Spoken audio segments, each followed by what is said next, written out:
Hi, it's Mark from Top Local. We're here with Bernie Pawlik, Pawlik Automotive. We're doing our second hangout, actually, of 2017. We're going to talk about Ford gasoline-powered trucks. Bernie, how are Ford's gas-powered vehicles?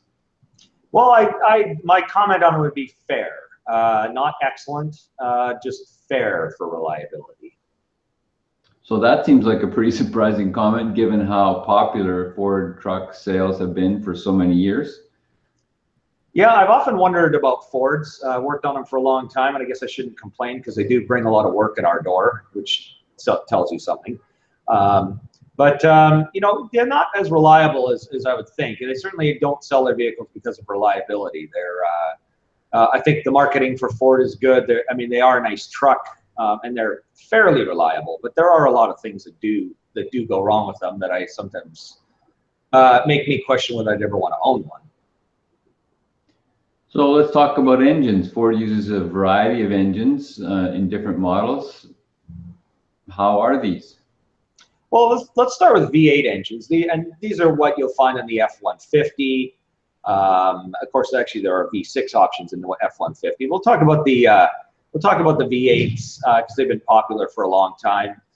4.6 liter, 5.4 liter. A lot of issues with these engines. Things that shouldn't happen, like the early Triton engines, the 5.4 liters, they would blow spark plugs out of their holes because Ford didn't thread the spark plugs deep enough, and under extremely heavy loads, the spark plugs would loosen off and they actually blow out and tear the threads with them.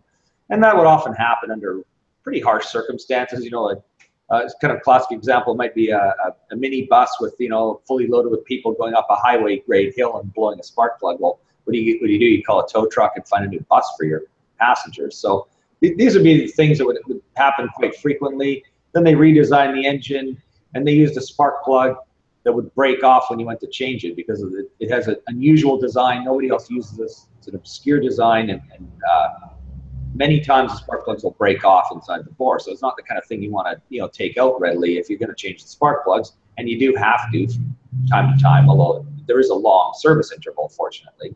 But when you do, you know, there can be an extra anywhere from 1 to 8 hours worth of labor to change that. If you add that up, that's a lot of extra money. So things that shouldn't happen.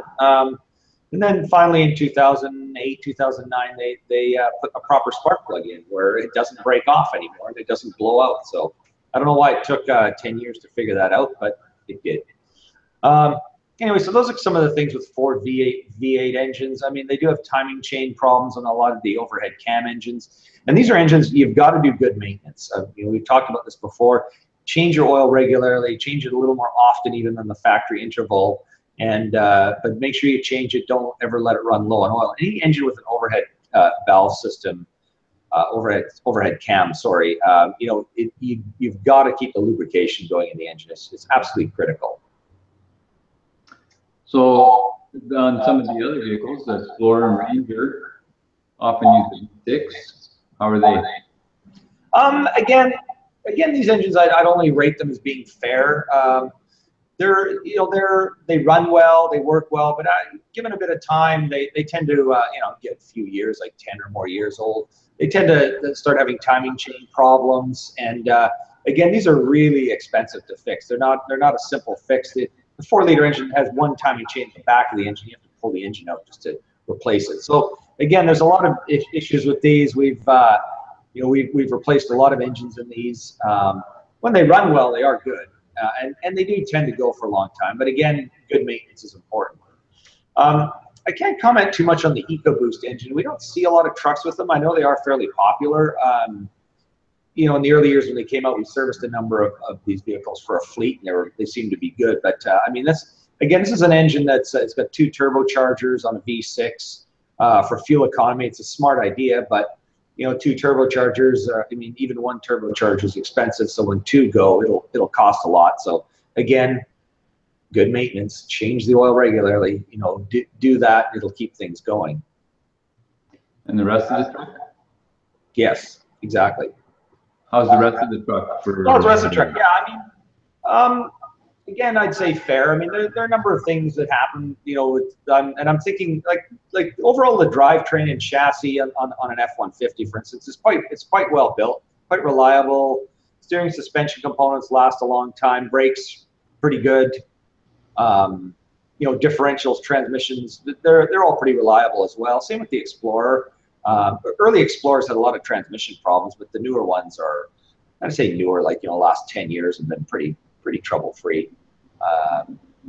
So yeah, they're pretty good. I mean, other than, you know, a few little nitpicky electrical issues that can kind of happen on any vehicle, they're overall pretty good.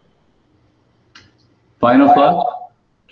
Yeah, I mean, good trucks, but you know, like any vehicle, I mean, educate yourself on what can go wrong with it before you buy it, and that'll kind of help in your decision. You know, if you want an F-150 with a diesel, I'd buy something that was newer than like a 2009 and newer, because they're just, you know, they're just, you're not going to have the spark plug problems you have in the older ones.